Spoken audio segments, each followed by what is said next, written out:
There we go. So here we are.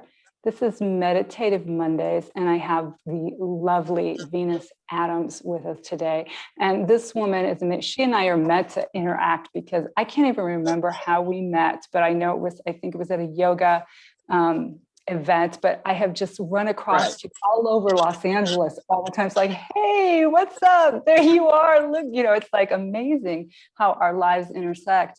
And do you recognize what I'm wearing on my head?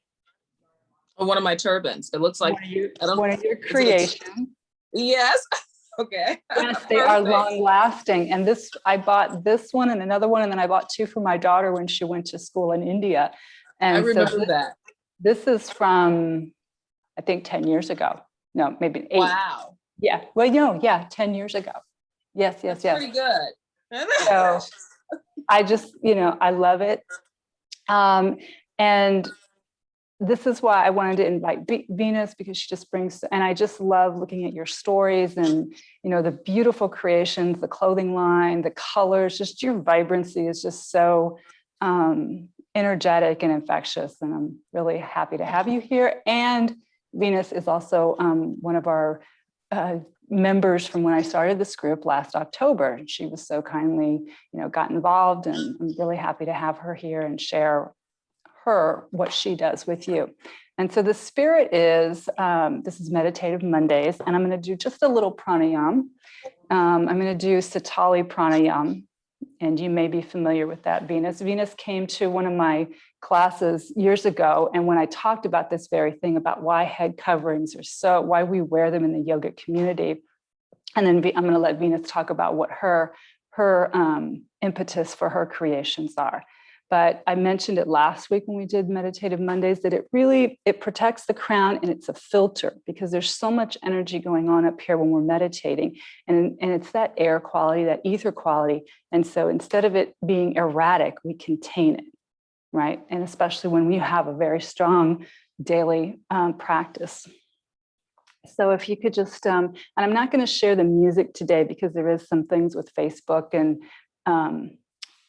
claim rights to music. So we're just going to do this in a very quiet space, just a couple minutes. Now, Satali pranayam, what's great about it is because we're in the heat time, the pitta time, and it's cooling to the body, it's cooling to the mind, it's calming. And then as you extend it over a couple minutes, it moves us into this meditative space, this much higher elevated, very kind of blissful, intuitive space. Now, also, if you just practice 3 of the breaths before you're eating a meal, it also ignites the digestive fire. So as an Ayurvedic health counselor, I work with this breath with my patients for many, many things. So today we're just going to kind of move into that meditative space. And let's take 3 long, slow breaths together, and then we'll start the Satali pranayama, and I'll explain what it is. So just kind of rub the palms together in the front of your chest, and press them together to already begin that balancing of left and right hemispheres of the brain. Then you just press the thumb knuckles into the sternum of the chest, activating the thymus gland, the heart center. Bring the eyes up to the brow point. And let's take a nice inhale through the nose. Just holding, sustaining the breath. And those of you who are practiced with meditation, you can pull a slight mula bandha. That's a root lock, pulling the navel in and up. And then exhale, all the breath out. Hold that space, no breath. And again, inhale deeply. Hold and sustain the breath. Pull the root lock. And exhale, all the breath out. And last time, inhale deeply. And exhale completely. And just gently relax the arms. You can bring the hands into Gyan Mudra, that's the index and the thumb pressed together. And just in meditative posture, just resting gently on the knees. Now the Satali pranayam, you're going to do it through an O breath mouth. Mouth is going to be an O shape, and the tongue is just going to rest on the bottom lip like this.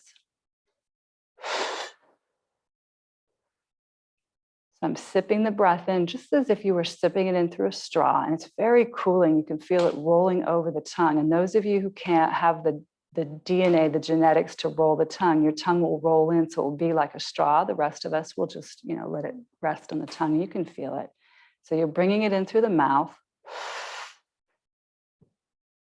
and then exhale through the nose. And continue, inhaling through the mouth, sipping it in, exhaling even stream through the nose. And continue in that way on your own. Just remember keeping the spine lengthened, the heart lifted, shoulders relaxed. That allows the prana to move through all of the channels, through the chest, through the navel. You're opening up those spaces. So the air, the breath moves the prana, it moves the life force. And the navel is powering the breath. So as you're inhaling, sipping it in through the mouth, the navel is expanding. That's that point just below the belly button. And as you're exhaling, the navel is gliding back to the spine, pressing all the breath out. And nothing forced, just let's make this a nice, strong, powerful breath as you inhale. And as you exhale, smooth exhale through the nose. The eye gaze is at the third eye. The eyelids are closed. Meditative mind, meditative breath.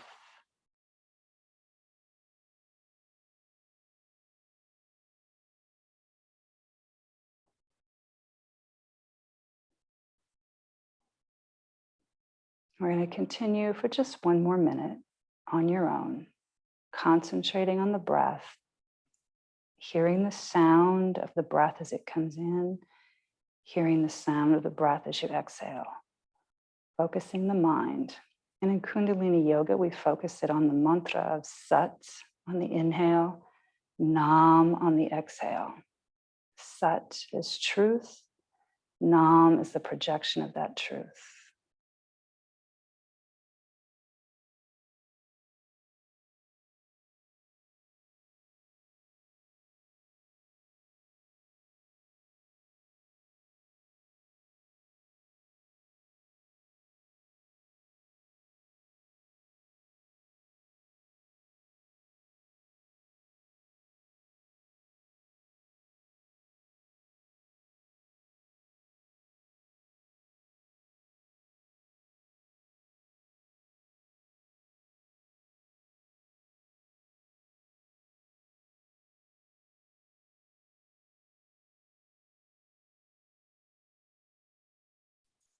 Beautiful. Let's take one last deep inhale through the mouth.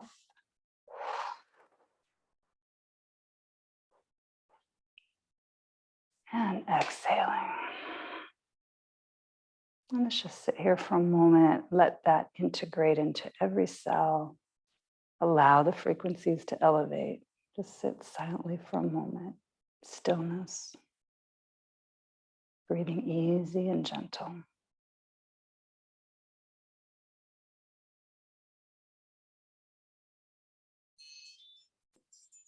And when you're ready, gently flutter the eyes open. Really nice. How was that for you, Venus?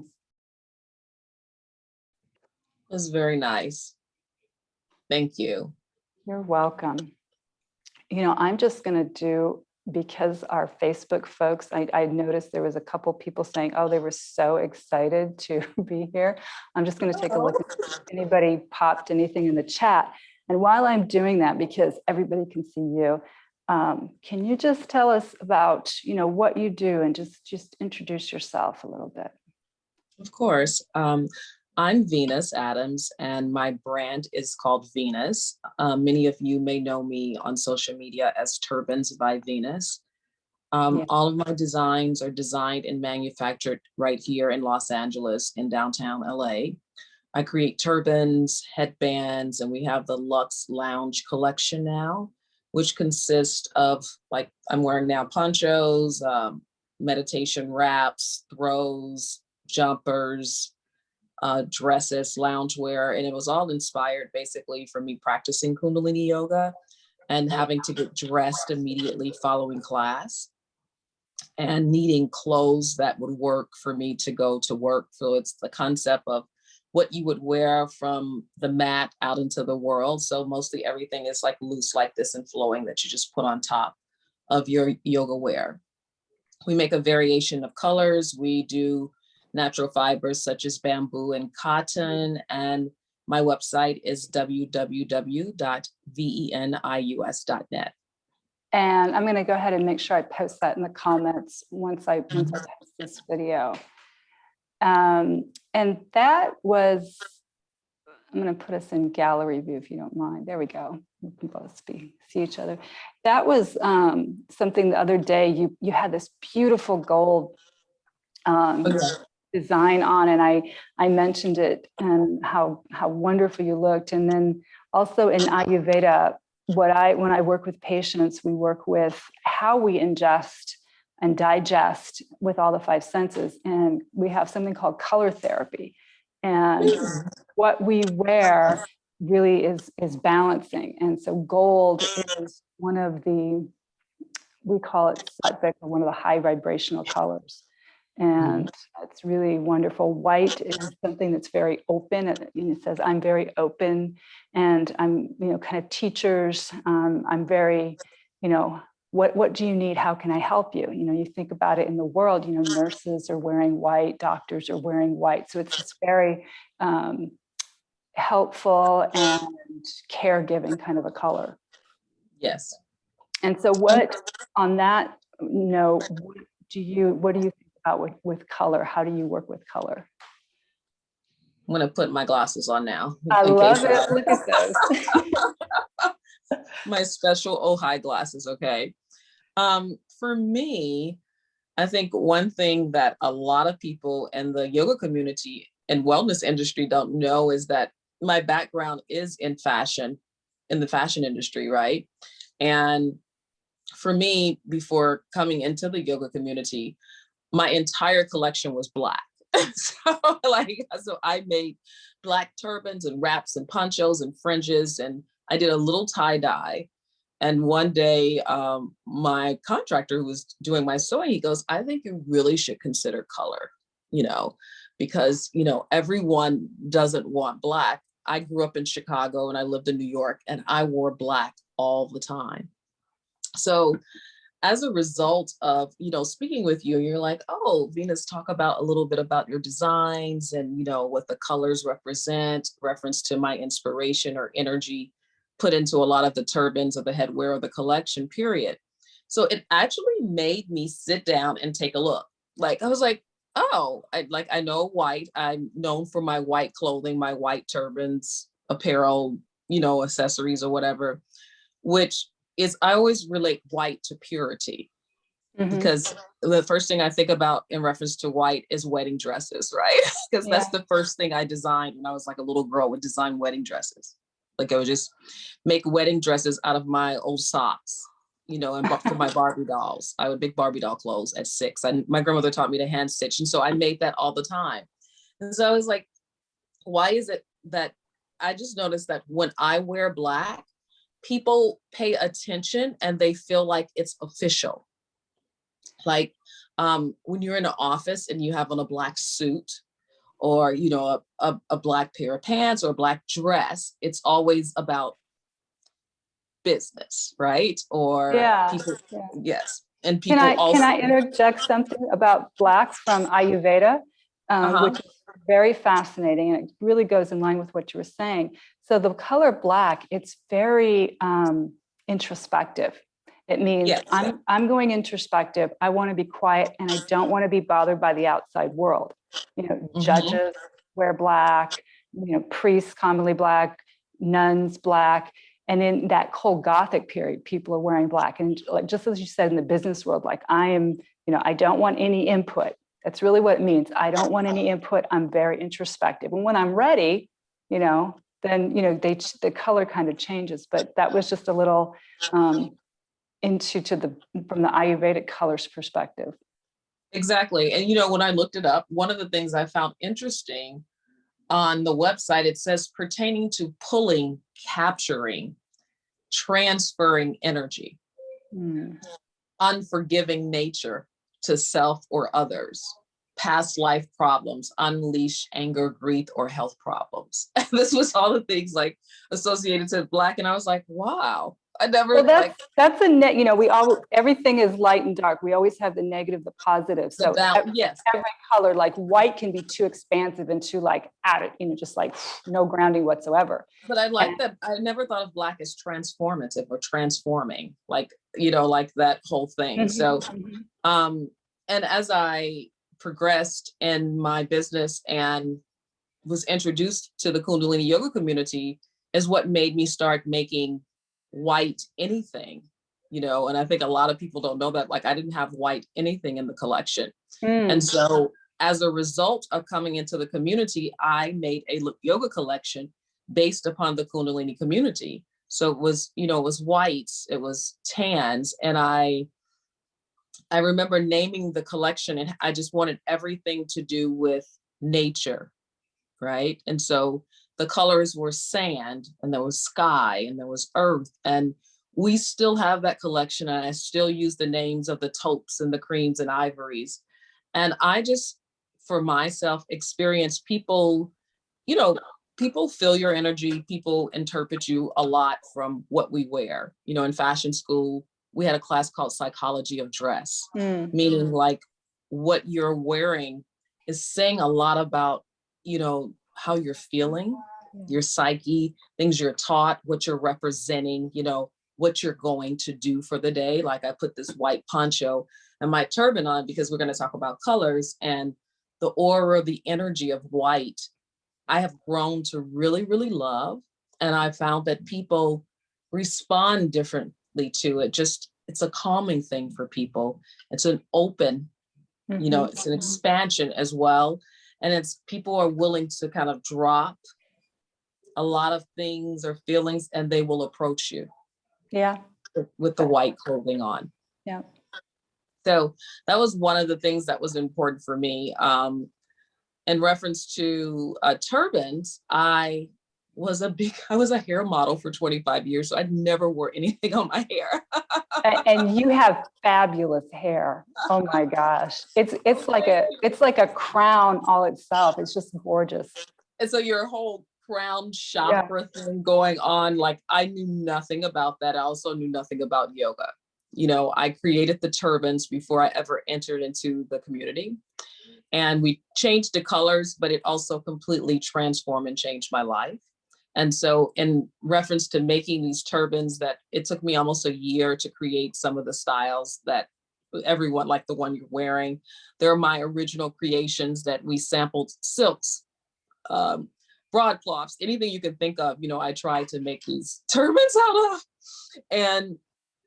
And people thought I was crazy. I started making turbans 11 years ago, and everyone was like, you could just make clothes. I was like, no, but no one's going to be buying clothes because we're in a recession, True. So I made these turbans, and I just decided I did make my fashion line, which I'm more making now. And I just decided it's going to be fashionable. You're going to like it. It's going to be fun. And so when I started wearing my head covered all the time, my family was just like, what is going on with you? Where is your hair? It's like I became addicted to wearing turbans. I could not take it off, and I didn't know why. Like I used to go get my hair done probably every week or two, like shampoo, blow dried, and no one could know. I couldn't have anyone in my head. Like at the time that I entered into the yoga community, no one could touch my crown. It was the sense of my crown chakra, which is your seventh chakra, and which I know you've already discussed. It's always like one of the saying is like, it's the bridge to the cosmos, right? Yeah. Your source energy. And of course, I didn't know anything about that. I just know that when I was wearing it, I felt good. My energy was being contained because I was in an extremely creative mode process. And I was going through this major transformation energy wise, and coming into the whole realm of yoga and what that represents. And I was practicing and I didn't understand the impact it was having on me. I was just kind of doing it, So as a result, one day I was like, you hardly comb your hair, because I had a turban to match every look, any outfit, even for evening. I had fringes and sequins and blacks and browns and golds everywhere. And one day I was like, I'm going to go get my hair colored and take the turban off. I was like, it's going to be summer and this is enough. I've worn turbans for years. I took the turban off and I felt like, like I was losing my mind energetically. I felt all over the place. I felt like I was seeing things before they happen or hearing things. I was like, this is very strange. I know people talk about this, but I was like, okay, I think I'm going to start putting my turban back on. So I tried practicing without it on. I could not focus. So, the thing they said, you cover your head, you want to focus, you want your protection. Well, I experienced all of the above. And I found that this does not happen for everyone. Some people are able to practice with their crown open and free. Yeah. That is absolutely true. There's yoga teachers, even in the Kundalini yoga community, who don't necessarily wear it. So it's not, just like, in Ayurveda, we are all unique constitutions. And it's not to say everybody must do it. It's not an everything, but I have to say that people are very drawn to it. Energetically speaking, one of the things that I did in the beginning of creating this, it was like I put my full heart and soul into the creations. Like it was just raw, pure energy of wanting to always own my own business and just wanting to create. What I was creating was what I liked and I thought you would like. So like when I make things or even when I price things, I think about me and what I would wear and what I would buy. And I also think about, I'm probably like a fabric biologist type of person. So that's really my specialty are the fabrics.